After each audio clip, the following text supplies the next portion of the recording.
Awesome people, inspiring stories, the Living the Dream podcast. Welcome back to the Living the Dream podcast. I'm your host, Matt Scaletti, and we have an inspirational treat for you today. With me, I have Ryan Hudson-Peralta, and he was diagnosed with a birth defect called congenital limb deficiency, which gave him severely shortened arms without hands and legs that stopped growing above the knee. At 40 years old now, Ryan has proved many doctors wrong who said he would never live a quote unquote normal life. He also has validated his mother's faith in his resolve. Ryan is an amazing web and graphic designer and has designed more than 450 websites for professional clients nationwide through his own company. Most importantly, Ryan is a devoted husband and father. He and his wife, Carrie, have two healthy and active children, Miranda and Noah. Ryan, welcome to the show, my friend. Thank you. Thanks for having me. I'm excited. And his background, if you're watching on video, is amazing. He has Michael Jordan shoes, and he's got hats and skateboards and amazing stuff. And we already talked about it. He said I need to upgrade my backdrop, so pressure's on me. Yeah, pressure's on. You could do one of those. You could do one of those Zoom photo background. I could just take a picture of my office and just send it to you. I might need that. Thank you for zinging me even more. I needed that. All right, Ryan. Let's hear about your background and just this incredible beginning of your story. And I'd love to hear the part of tying your mom into it, because it sounds like she's been very meaningful to you. Yeah. So when I was born, the doctors took me away from my parents, and they said, there's a problem with your son. Before we let you see him, before we let you take him home, we want you to know that there's a problem. And my mom's like, I don't care what the problem is. Where's my son? Bring me my son. And so they said, well, your son was born without arms and legs, and before we let you take him home. And she interrupts him. She said, what do you mean before you let me take him home? He's my son. Bring me my son now. And after debating and arguing with the doctors, they bring me to my parents, and I was with them for about 2 days, and the doctors wanted to have a meeting with all these different physical therapists, occupational therapists, and such. And they said to my parents, they said, hey, before we, you let you take him home, we want you to know that he's going to have a difficult life, and he's not going to have a normal life. He's never going to be able to get a job or have a family or go to a regular school. He's not going to be able to ever drive an electric wheelchair. And before we let you take him home, we wanted you to know these things. And my dad interrupts them and says, my son is 2 days old, and you're already trying to predict his future. He said, well, I have a prediction for you. He said, Ryan's going to do each and every one of those things and more. Oh, so good. And he was right. Your father was correct. Yeah, he was. So, I mean, obviously you don't remember that part of the story, but walk us through when you started to realize, okay, maybe things are slightly different, and how did you take that realization? Well, my parents never tried to hide the fact for me, the fact that I was different. And I think that's important. Everybody has differences, and the sooner we recognize the differences, the sooner we can figure out how to work with these differences and do things just like everybody else does. And I think that was like one of the biggest keys to my life, is that my parents always knew and always, told me that, things are going to be different for you. And they always were there to support me to figure those things out. From going to school, when the doctor said that I would never drive an electric wheelchair, it's funny because at the time I was 3 years old. I was the youngest in the United States to drive an electric wheelchair. And like when my son's 18 now, and when he was 3 years old, like I couldn't imagine him driving a wheelchair, but my parents said I did it like a pro. And these are the things, like people always ask me, like, oh, you must have never thought of yourself as different. And growing up, I never, I didn't want to be different, but I knew I was different. And I was driving in a wheelchair at 3 years old, while other kids were like walking in. So obviously I knew there was a difference, and I just worked with them. I've just always, known that there's things I can't change, and I just have to like deal with and accept what I do have. I mean, it seems like you've turned this, what we can call a difference, into your superpower. Is that fair to say? Yeah, that's actually exactly what I call it. When I was born, the doctors said that my birth defect was an act of God. So for a while, I'm not ashamed to say this, I was pretty pissed at the big fella upstairs, Mhm. because they said this is who did this to you. Hmm. And I was around 8 years old, and I realized that it's what he did wasn't give me something bad. What he did was give me a gift, and that's the gift to inspire people, make people laugh, and help them. So That I is, call that my superpower. I love that, and what a strong way to look at it. Can I'm just curious. So from 8 years old on, have you, 99% of the time been able to think of that as your superpower, or have there been days, weeks, months where you're like, ah, you know what I mean? Never weeks, months, but definitely bad days when I was younger. I I don't really have bad days anymore. I can't really tell you. I couldn't remember the last time I had a bad day.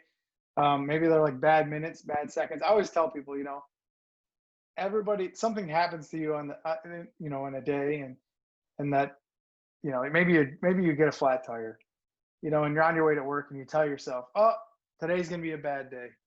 Hmm. Well, really, if you think about it, that was just a bad minute, maybe a bad hour.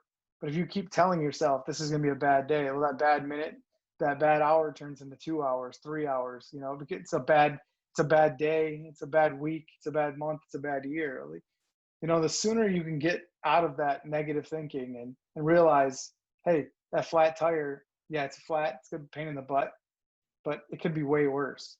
It could be dead. I mean, Yeah. That's what a great point, and I totally agree. I mean, how many people, including myself, I'm sure I've done this, at 8:30 in the morning, I go, it's going to be one of those days. I just write off the next 12 hours of my life. I mean, it's crazy. yeah. You make a great Yep. point. So what was life like in school for you? And we kind of talked about it before we recorded, but you didn't get into a lot of detail, and I'm curious. Um, did you find your group of friends? Were you able to participate in a lot of the activities? Was your attitude just as positive? How'd things go? So what God gave me in with lack of arms and legs, He gave me in personality and confidence. That's true. And I can so, tell. so I've never had a problem meeting people, dating, or finding friends, or it's just always, it just came natural to me. And people always ask me, like, oh, were you bullied? You had to have been bullied. And the thing is, again, God didn't give me arms to fight. He gave me a mouth. My mom she'll call me the mouth every once in a while, because anybody anybody tried to say anything bad, or give me a hard time, I would just verbally just destroy them. So people learn quick to, like, don't mess with Ryan. So Well, that's good to know. I will yeah. stay on your good side for the next 30 minutes or so. Sounds good. So what drives Ryan on a daily basis? Is it, we mentioned the doctors, like, is it that hater, not hater, but like people telling you can't do something? Is that the driver? Is it more your mom and dad and that love that they gave you? Is that the driver? Or, what keeps you going every day to live life at the highest level? I think, I was put on this earth for a reason, and that's to inspire people and help people. And if I'm not doing that if I'm not helping somebody or inspiring somebody that day, then I didn't do my job. So um, I work at that every day. I try to figure out something and do something where I can help people, make someone's life better. Um, but I think my biggest drive, or my biggest fuel now, is my kids. Both my kids. They're the things I'm most proud. I mean, I've done a lot of amazing things in my life, but my children, my children are the two most things I'm most proud of. Oh, I love that. And we're going to get into some of the amazing things you've done in your life because my jaw, I had to remove it from the ground because it's just, you've had some fun experiences. But I love that it comes back to the power of the family and your kids. That's definitely, from what I hear, we don't have kids yet, but I hear that is the best. Um, One of your quotes on your website is, and by the way, I was going to wait to the end, but let's do it now. What's your website? Like, tell everybody where they can find you. My website is lookmomnohands.com. I love that. That's that's also my Instagram, instagram.com/lookmomnohands.com. And it's also my YouTube channel name. Look, Mom, no hands. Yeah. It's just, I mean, that to me, that's what happened. When I emailed you the first time, I saw the email address and I thought, this guy has the greatest sense of humor. I love it. That's just too good. Yeah, I mean, it's something that every single kid has said at least once in their lifetime, and I've had that .com forever, and the Instagram handle for a long time too. I love that. That's a fun spin on it. Don't be your own speed bump. That is the quote that, I mean, of all of the ones, there's a lot on the website and I love them all. I don't know why that one stood out to me, but can you tell us what that means, how you came up with that, and just go into some detail about it? Yeah, I don't remember where exactly I came up with it. Actually, I was driving my wheelchair in a parking lot in my son's school, and when he was in school, and they had speed bumps, and I was like, wow, this is like really, this is not easy to do in a wheelchair because the wheelbase is small, so I was like, I was saying like roadblock and things like that, and I was like, no, this is the word I was looking for to finish my quote. And the quote mean that don't be your own speed bump. The whole meaning behind it is because the only thing in life that can truly stop you or slow you down is yourself.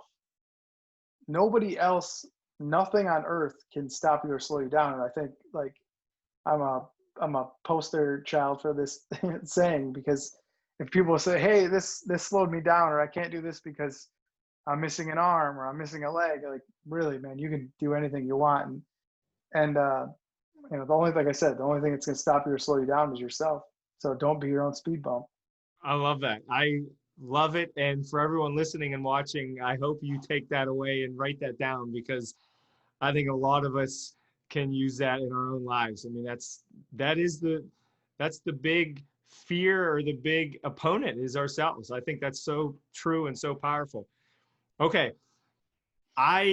I'll admit, Ryan, I was thinking about some of the questions I was going to ask, and I looked at your website and everything. And the first thing I thought is, like you said, okay, he doesn't have hands, like shorter legs, like he can't do this. Like somebody probably drives him somewhere. And then I started learning, and I'm like, oh my God, like this guy, he's texting, he's driving airplanes, flying airplanes, doing all this amazing stuff. And I don't know if we're going to be able to do it now, but I want to hear about the phone, what you can do with the phone and how you flip it, because it's amazing. Well, let's put it this way. Of all the things that you've taught yourself to do, can you walk us through a few of them, and even like everyday things?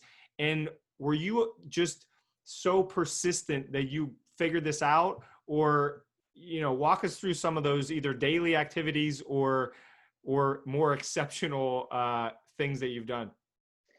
Yeah, so there was no manual for being born without arms and legs, right? So I kind of like writing these chapters on a daily basis and figuring things out. And there's a lot of motivational speakers that say failure is not an option. The truth is they have that wrong. My saying is failure is a must. The sooner you fail at something, the sooner you can figure it out. And I fail at things all day long. I failed at things my entire life. And that's, that you don't learn from winning, you learn from losing. And so everything that I do, from driving my van when I was 16 years old and all my friends were driving, I said, hey, I want to drive too. And I looked into it, and the state of Michigan was like, well, you need to get a vehicle first. And I was like, wait, so I got to get a vehicle. How much is that going to cost? I got to estimate it was like $50,000 plus the cost of the van. So we're talking $100,000, $75,000, $100,000. And so I went and got help. I got help to get the thing. And it was my confidence. I couldn't just think I couldn't just think I could drive. I couldn't just believe I could drive. I had to know I could drive, and I had to, talk people into believing in me too. And they did. I was like 18. I was just about to turn 19 when I got my van modified. Most of the equipment in there, besides the ramp, I designed myself. There was a company that made it, obviously, but like I said, there's no manual for driving like this either. And so I have pedal extensions. I have a panel on the side where I can just do the turn signals and windshield wipers and shifting. So, I mean, it's amazing. Yeah.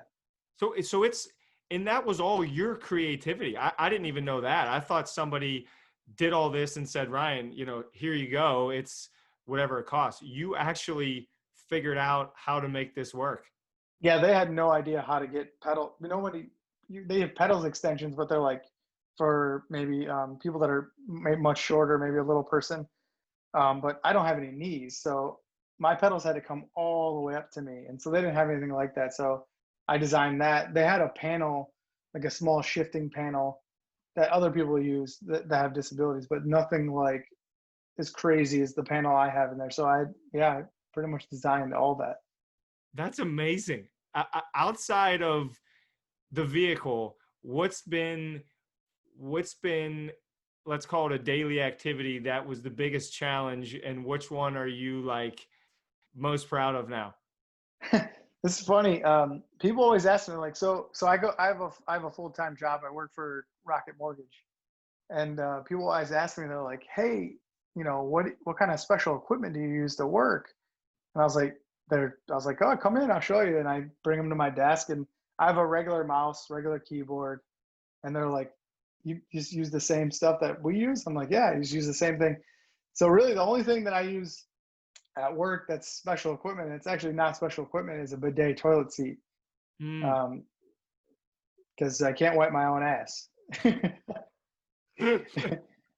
All of you watching this or listening, be appreciative that you can wipe your own ass from here on out. Yeah, but also if you're listening, and they sell bidet toilet seats for everybody. This technology was not built for people with only people with disabilities. I'm actually I hooked up with a company called Brondell, and they make bidet toilet seats. And we're going to be doing a bidet toilet seat giveaway on my Instagram. So, I mean, my wife loves it for the heated seat, and you save on toilet paper. I mean, you literally don't have to wipe. These things are amazing. You laugh now, but you get your butt on one of those things, you're gonna. I gotta fully admit, I've never gone through the process of the bidet. I mean, does it feel a little odd at first? Does it take a little getting used to, or is it? I'd say, yeah. I mean, after the first time, yeah. Especially during COVID, we can all save on toilet paper. That would help out. Yeah, the world. Yeah. Who needs toilet paper? Well, I saw the video on your YouTube, and it shows you're brushing your teeth, and it's just the regular same toothbrush I have, is just like the automatic whatever, and but you make it work, and it's so cool to see some of the activities I take for granted. And, it seems like you need to maybe work a little bit harder, but you're doing the same exact stuff. And it's like, it's cool to see. But you've, like you said, you've basically taught yourself all of this stuff with no manual of this is how you do it. And has there been anything you've tried to do and it's just maybe you haven't been able to do? It doesn't seem like it. Man, that's a good question. I don't think so. I always tell people, if there's something I wanted to do and I haven't done it yet, then I didn't really want to do it bad enough, because I would already did it. Oh, that's a good point. That's a really good point. Okay, I want to get into some of the things you have done, but before I get there, tell us about Carrie, because your wife, I don't know much about her. And how did you meet? It's from what I've seen on your website and everything, she's an angel, but tell us a little bit of the story. I met Carrie at a bar. My friend was bartending there, and I'm old enough now. I think I can say this. I wasn't old enough to drink when I met her. No, I wasn't drinking. I was just hanging out.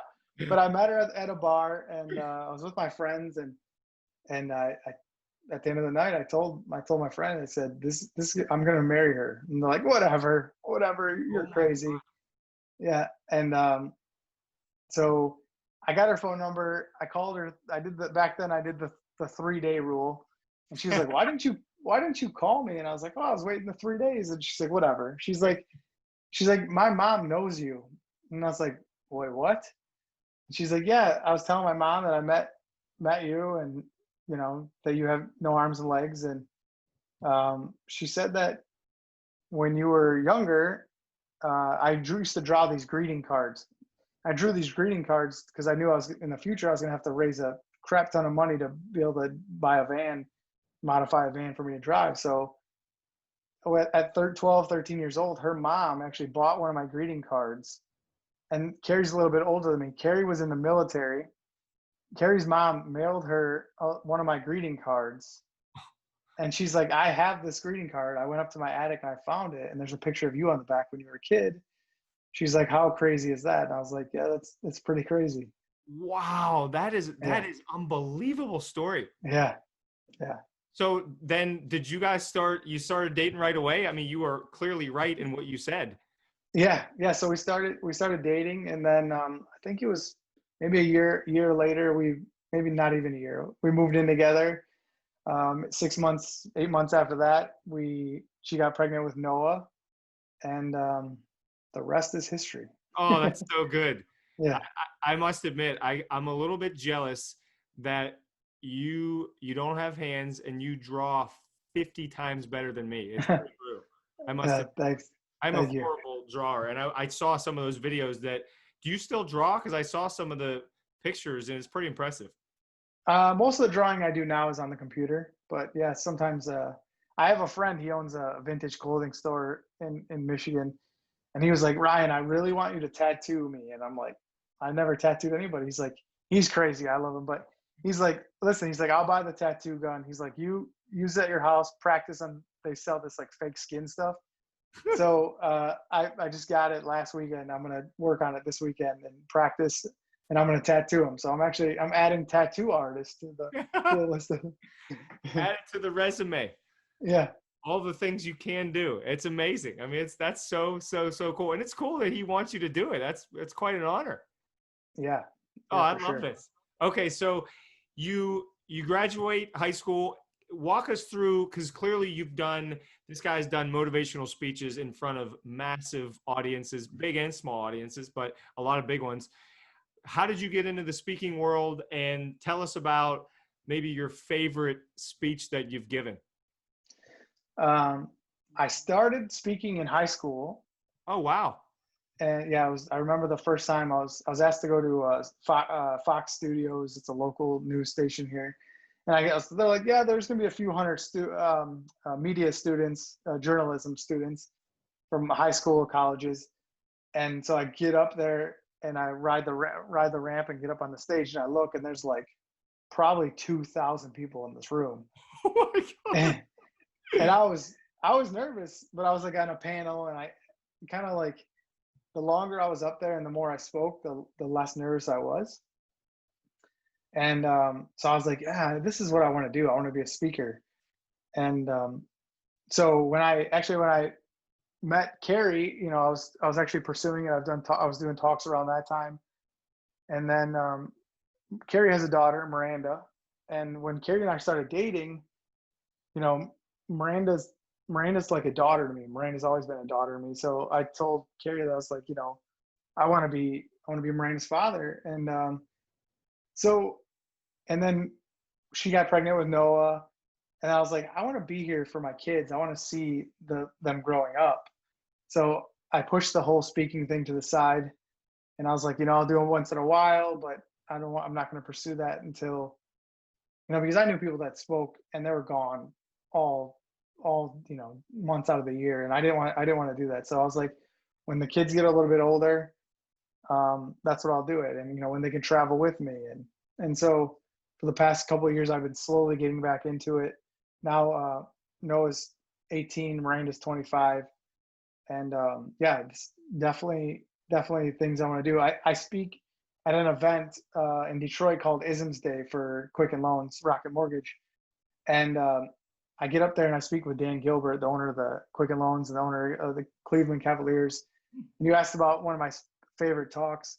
It's always with him because Dan is like the greatest human being on earth. So we always have funny talks. I razz him a little bit. He razzes me a little bit.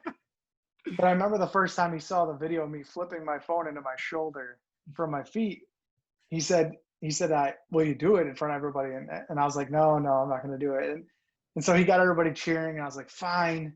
So I didn't have a case on my phone, so I took the case off my phone, and I was like, wait, before I do this, I go, you're a billionaire, you know. If I drop my phone in front of all these people, you're going to give me a new phone? And he's like, yeah, I could change your phone. So the first time I completely missed. I caught it on my leg. It did fall on my footrest on a wheelchair, but it was fine. And then the second time I nailed it, I threw the phone up and I caught it in my shoulders. Yeah. That's everybody. You have to watch this because it's amazing. I mean, it is so cool. And Ryan, what percent of the time, so you didn't have the phone case on, we'll let that slide. What percent of the time when you have a phone case on, can you flip it up and catch it, would you say? Probably 99% of the time. Yeah.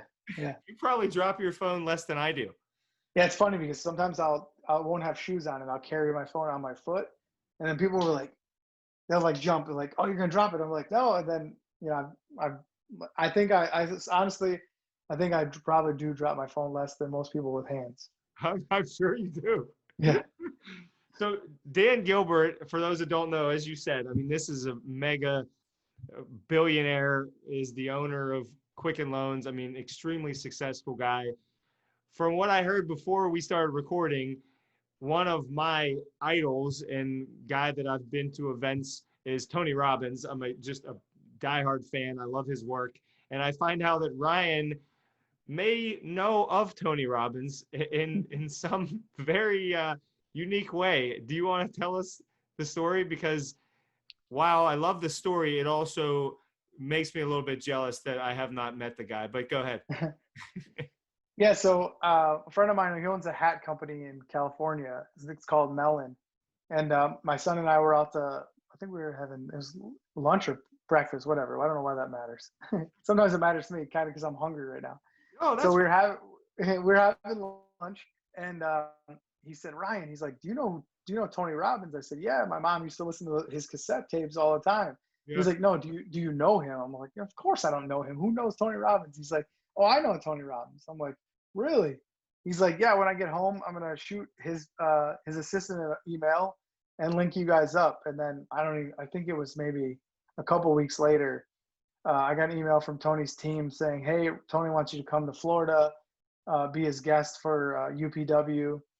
And so my son and I went down there, and we met Tony, and I think it was the end of day one where they have you walk across fire. And I seen Tony backstage, and he's like, hey, I don't know how you want to do this.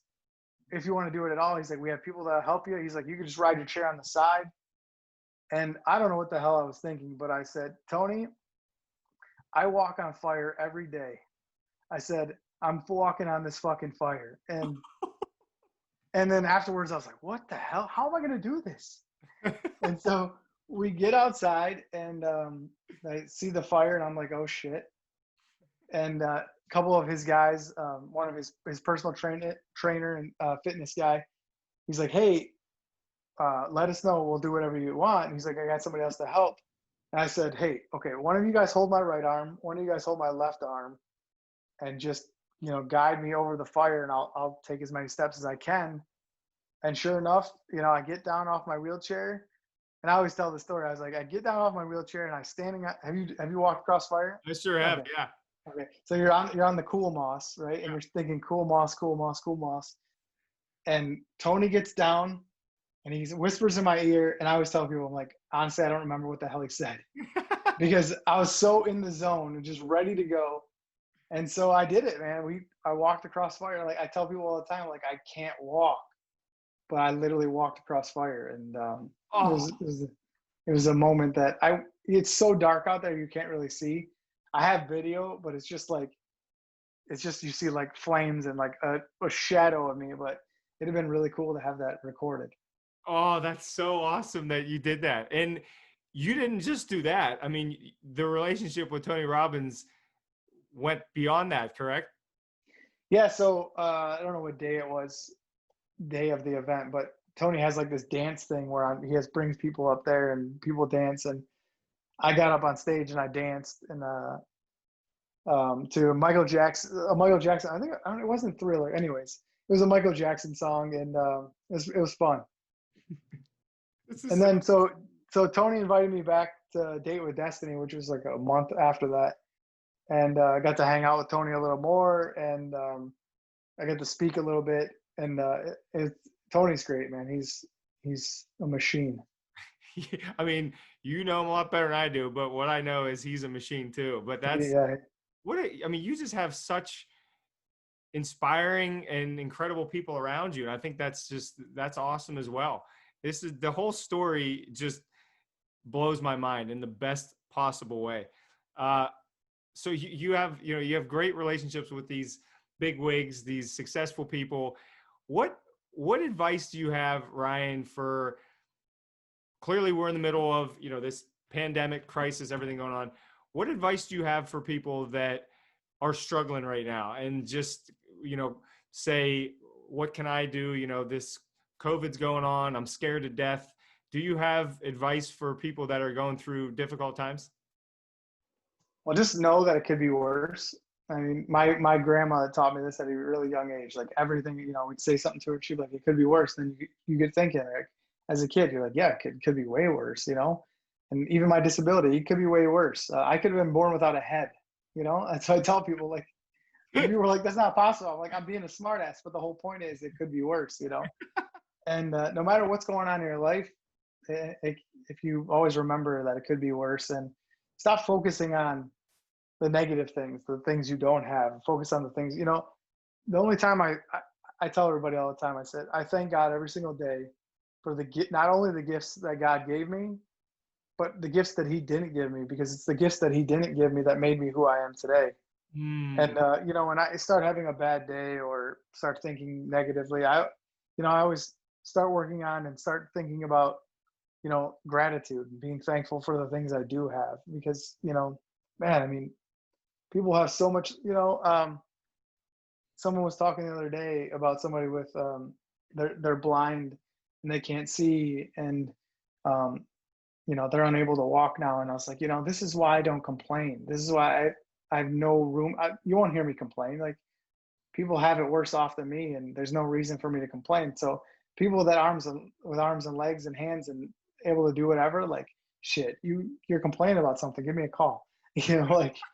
Like seriously, like, I'm okay with people, because it took me 40 years of my life to train. You're an athlete, you had to train, you go to the gym and you train. So it wasn't overnight. This has taken me my entire life. Dan always asks me, he's like, do you look down on people, Dan Gilbert, that is, do you look down on people for, complaining about their lives, or, having, for struggling? And I said, no. Like, I don't give him a hard time because, I can't buy he doesn't give me a hard time because I can't buy a plane, right? Like, so I can't complain about, or I can't be mad at somebody for not being who I am and not having the mental strength. All I can do is help them, and that's what I do. Oh, it's so good. Do you have any, when you were saying how positive you are and you get down for a minute or two, but you don't live there, are there certain, I mean, gratitude, clearly, I mean, that's probably the biggest one, it sounds like. Are there other habits or routines that you do on a daily or often basis that just ground you in this gratitude and keep you thinking just great thoughts? Yeah, so I have a saying: if you can't fix it, forget it. Because like people will have I like that. people they'll have like people have bad jobs, right? And they think, oh, my life sucks, and then they go on Facebook and they complain about it, or they're complaining to family members. So like, that's an easy fix. Like, you know something's going to happen in your life that is not fixable, and you have to deal with it and you have to figure it out. So I always say, like, if you can't fix it, forget it. Being born without arms and legs, I can't forget this, right? And I can't fix it, so I have to live with it. Um, so yeah, that's one of my definitely big tips to give people. Like, hey, keep that mindset. If you can't fix it, forget it. Oh, that's Because so good. once you start thinking like that, you realize, oh shit, I can fix this. I can get a better job. I am in a horrible relationship. I can figure this out and get out of it. I can make my life better. I can fix these things. That's a great point. As you're saying that, I'm wondering for people that are stuck in a job that they hate, which apparently is over half of the world, I guess, or a relationship they don't like. I wonder what the trigger is of it. Maybe it's not bad enough to make a change, or it seems like there's not enough maybe urgency to make that flip. Do you have? I find it. I find it. People are so used to being negative and so used to thinking negatively that it's to me to like you remove that negative thing from their life and then they have nothing to complain about. So people really have to figure out if it's something they really want to change. I'm just speaking honest with you. Like a lot of people just like to have negativity and like to have drama in their life. And if they weren't complaining about their job, what would they have to talk to you about, right? Like Yes, it's true. so I feel like maybe I'm wrong, but I feel like that's a big reason. I think you're right. I mean, the quote that misery loves company. I think that's a true Yeah. statement. What about what about in your home? Is there like as a father, as a husband, and let's say I'm your son or whatever, and I come home and just say, Dad, today sucked, and here's the 12 reasons why. I mean, do you try to? I would imagine your home is a very upbeat, positive place. Do you try to? The people around you, especially your family, do they live by that same mentality? Oh yeah. I mean, I've met some great people in my life, and like my kids are the most amazing. Like I tell my wife all the time, like our kids are perfect because they're a perfect blend of me and her. Like she's quiet and she's the calm one, and I'm the crazy mouth that stays positive with everything. So like our kids are, I'd put my two kids up against any other two kids on earth. I mean, my kids, Dan Gilbert loves my. I like always say Dan Gilbert loves my son more than he likes me. Uh, it's true. And so like yeah, but everybody has bad days, and I don't my son was recently video recorded about talking about me, and he's like, my dad makes it hard for me to complain about things, but that doesn't mean he can't complain about things. I don't give him a hard time for complaining about things. He's just saying, hey, my dad deals with all these things, I can deal with these things too. And I talk to my kids and help them work through things, and they help me work through things. Oh, that's so good. And I just love, I just wrote down, I'm like a gift because it seems like since you're so optimistic and positive and real, you could turn most anything that happened to you into a gift of, okay, what is this teaching me? How can I improve because of this? And that's just such a awesome mentality that I don't know that anything could stop you. It's pretty awesome. Yeah, thank you. I mean, honestly, I always say every win, every loss, it's a gift, and sometimes as bad as the losses are, like I said earlier, those are the things. Those are the ones you learn from. Those are the things. When you have adversity in your life, if I was born with arms and legs, I'm telling you right now, I would not be the person I am. And so, as crazy as it sounds, it's like I wouldn't change a thing. Like people always ask me, like, hey, if you could, ask God to give you your arms and legs and be normal, like I wouldn't do it because I wouldn't have Miranda, I wouldn't have Noah, I wouldn't have Carrie, I wouldn't have the friends I have, I wouldn't have the relationships I have.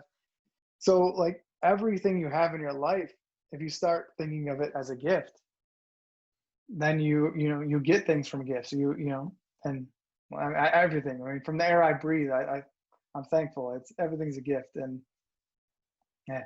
No, I think that's probably the best thing that we've talked about. I mean, that's just amazing. And I think it's not just you, it's not just me, it's anybody listening or watching. I would bet most of the things that happened that maybe were bad, you could use them as a gift to motivates you to, I mean, I struggle with alcohol for a decade, and I wouldn't be as healthy as I am if it weren't for that. I mean, I use that to motivate me every single day. So it's just, I'm with you. I totally agree. And we're all going through something. And I think to use that as a gift in such a positive way is, I also wrote down failure is a must, because I think that's really good. You got some gems in there, my friend. Thank you. Do you ever get, for the entrepreneurs or speakers out there, we talked a little bit before we started recording, do you ever get, I mean, Dan Gilbert's sitting next to you, high power, successful guy, 1,500 people in front of you. Do you get nervous, or do you just go out there and perform and you don't have any little butterflies going on? Early on, like I said, I would get nervous, but I mean, think about it. I have the easiest thing to speak on. It's myself. Like, what's there to be nervous about? I mean, like, I can't mess up my own story. So I don't get nervous anymore. And I prefer the bigger the audience, the better. It's weird. I've been in rooms with like 10 people, and I was like, not that I'm nervous, but I'm like just questioning, thinking what I'm going to talk about. And then I get in rooms with 1,500 people, 10,000 people, and I'm like, I'm on, let's do this. Like, yeah, I don't know what it is. But yeah, I don't picture the audience naked or anything creepy like that. But What about the confidence? Because I'm asked this often, especially with working out, with anxiety is high, going into a gym or whatever. You just seem like you're such an extremely confident, and I mean that in a good way, not arrogant. You're just confident in who you are. How can you teach that, or is that something that you just need to have? I hope I can teach it, because I like a lot of the kids that I mentor, and we can talk about that after. But man, I mean, I'm hoping that I'm teaching them something and teaching my kids confidence. Like, when I was younger, people used to misconstrue my confidence for cockiness, because listen, when you're born with arms and legs, and I said this earlier, you can't just think you can do something. You can't just believe you can do something. You have to know you can do it. So when I told the people from the state of Michigan, I can drive, I'm going to be driving, it wasn't like, I think I can drive. No, I can do it. When I wanted to go to a regular school, and they're trying to make me go to a special school, I'm like, no, I'm going to a regular school, I can do this. Like, that's where, you know it's not false confidence either. It's believing and knowing in yourself, and knowing you can do everything. If you can't believe in yourself, who can you believe in, right? Like, it should be the easiest thing in the world to be confident in yourself. Like, that should be the easiest thing. And I'm hoping, like, I lead a team of designers, and I push that. Like, there's a few that are lacking confidence, and I push that to them all the time. Like, hey man, like, you have to believe in yourself. You got yourself here. Now, anything you work on, you got here for a reason. People put you on this team for a reason. Now do it. Believe in yourself and just do it. Oh, So, yeah. you got me wanting to just like go run double marathon right now. Like, I'm just I want like, to see you on American Ninja Warrior again, man. What's up? don't start. It didn't go so well the first time, but we'll talk about that later. Well, speaking of that, and you wanting me to go on American Ninja Warrior, what's next for Ryan? What do you got going on in the not too distant future? So I mentor children that are born similar to me. There's a group online that I'm a member of, and what I want to do is I want to start once this pandemic's over. Obviously, everything's post-pandemic. Yeah. Is I'm working on a children's book about being born different, and also I want to travel around the world and inspire kids that are born similar. There's kids in every state in this group, and I'm like, man, I want to start traveling and meeting them and sharing. Man, like, I got the cheat code on a lot of things that they're going to be doing, right? Like, let me teach them these things. And so my son and I went to Dubai last year. Wow. Yeah, that was amazing. And I've never been stared at more in my life. But it's like you talked about, me and you talked about this earlier. It's like, I'm okay with it. Like, people are curious. It's just curiosity. But like, talking to the people in Dubai, and they're asking me these questions, I'm like, man, I need to just travel and do this, record this, and do this all over the place, and let people understand that, just because someone's born differently, in other countries, people that are born like me, they might be put to death, or they might be, set in the corner to be, never even thought of to be able to do anything. And, if God forbid that that happened to me 40 years ago. So I want to be able to go around the world and share my story and show people that no matter what you're given or what you weren't given, you can do anything you want. Oh, when you release the children's book, you're coming back on the podcast so we can All promote right. that thing, because that's going to be All right. awesome. Yeah, sounds good. 'Cause sometimes those children's books are the most motivating of all of them. There's some good ones out there. Yeah, so I plan on writing a book about my life. That was my first book, and it mentions that on the website. It's going to be called "Look, Mom, No Hands." But then I was like, man, I'm mentoring these kids. I want to write a children's book first and put that out there. I just love how your mentality, it's so obvious that it's just like you want to help other people. And I think that's, to me, I mean, your story is just incredibly inspiring, but then wanting to help others is just going to vault you into the stratosphere. Plus, it doesn't hurt that you know some people that can get you on stage in front of 10,000. Yeah, that helps. I find that like doing things for yourself is one thing, and there's a certain of gratification you get from it, but doing things for other people, it's a whole nother level. I mean, it's amazing. So. Do I totally agree. And to be completely honest, I didn't know that until I started doing this podcast, and it feels better to talk about somebody else than it does to ever talk about myself. I mean, this is like your story. I mean, I'm like buzzing over here. I'm feeling so up. It's just amazing. All right. So we're going into the final five. I should say, do you have any other takeaways, stories? Because I'd love to hear another story if you want to share that. Before we go into the final five. Oh, I thought of the thing that I want to do that I haven't done yet. Oh, good. Yeah. So I've been driving a minivan, a soccer mom vehicle my whole life. Not my whole life, but since I was 19 years old. But don't get me wrong, I'm thankful that I can drive, but I'm sick of driving a minivan. So my next thing I want to do that I haven't done yet is I want a Tesla. And I want to get a hold of Elon Musk, and I want him to help me figure out how to get my wheelchair in a Tesla so I can drive it. That is awesome. Did you get the ball rolling with Elon? Not yet. So I know Elon's a big fan of the podcast, so hopefully he's listening. That's right. I'm going to have him on next. Actually, I can't believe you gave the big secret away. Yeah. All right. You know what? If anybody could get a hold of him and make him take action, it would be you. I would not be surprised at all. I'm working on it. I'm sure you are. Hey, yeah. Somebody once told me you can do anything. That's true. It's very true. Wise guy. Wise person right there. All right. Let's hit you with the final five. Here we go. 5 questions. All right. I'm excited for all of these, but if you can try to answer them in like 1 or 2 sentences, that'll just make it an extra challenge. How does Ryan want to be remembered? 1 or 2 sentences. Well, you're the mouth, so you can talk about that if you want. I want to be remembered as the guy that was put on earth for a reason, to help people, make them laugh, and inspire them. That's it. I love that. I think sometimes the shortest ones are the most powerful. I think that's really good.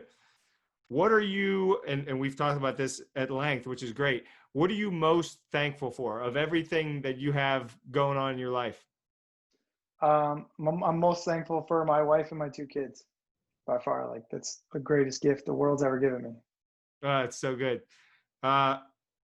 What if I see Ryan at a wedding reception and he's dancing, and we know that you have dance moves now that you've danced in front of 15,000+ people at a Tony Robbins event. What is your go-to dance move? Definitely the front flip.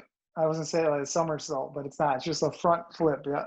Really? If you go on my Instagram or my YouTube, there's a video of me dancing at Tony Robbins thing. You see me do a front flip.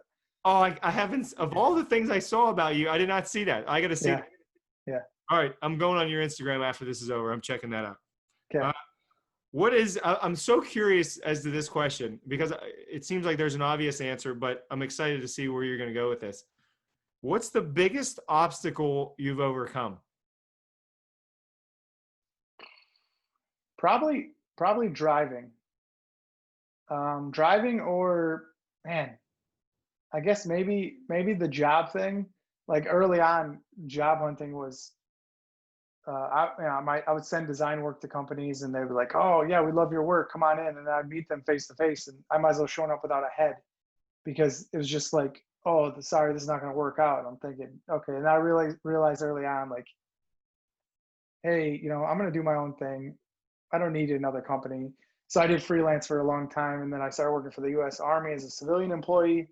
And then started working for Quicken Loans, Rocket Mortgage.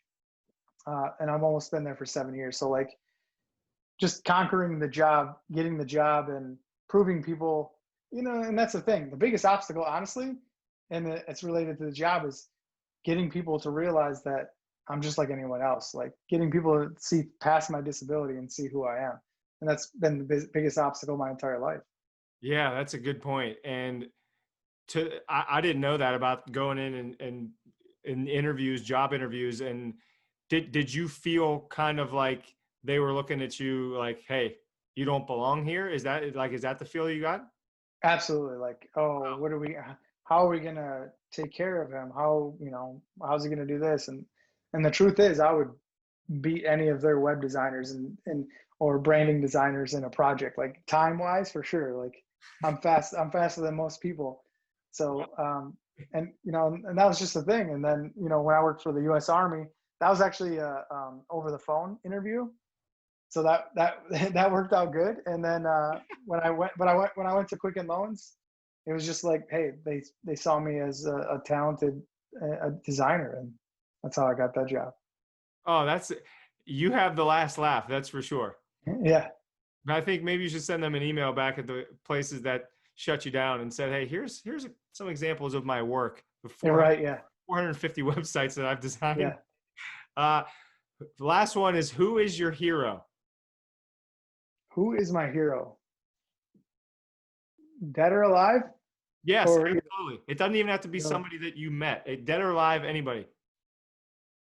Man, honestly, I feel I have a couple. So Steve Jobs was the greatest businessman on earth. Him and like Bill Gates, as far as businessmen are, like Bill Gates. Oh, my dog's barking. Can you hear that? I know, I hear that. I can't believe he hasn't barked the whole time, and now we're getting. Maybe she doesn't like Steve Jobs. Oh, Bill Gates. I said Bill Gates. That's why she's barking. No, Bill Gates is not my hero, but Steve Jobs, because like Steve Jobs was always about the design of a product and and how it looks, and honestly, like everything I do is about making a project or making an app accessible or making a website accessible. And so like business and design, it's Steve Jobs. And then man, my parents are my heroes. Like without my parents, I wouldn't be who I am today. I also had grandparents that were amazing. They used to live across the street from me when I was growing up. And just all the people in my life, but my parents and my grandparents are definitely heroes of mine. I love that. I think that's so good. And I love the Steve Jobs part. I didn't expect that. I love the ones that I kind of don't expect. I think that's really cool. Yeah. Have you read his book? Because I have not, but I heard it's good.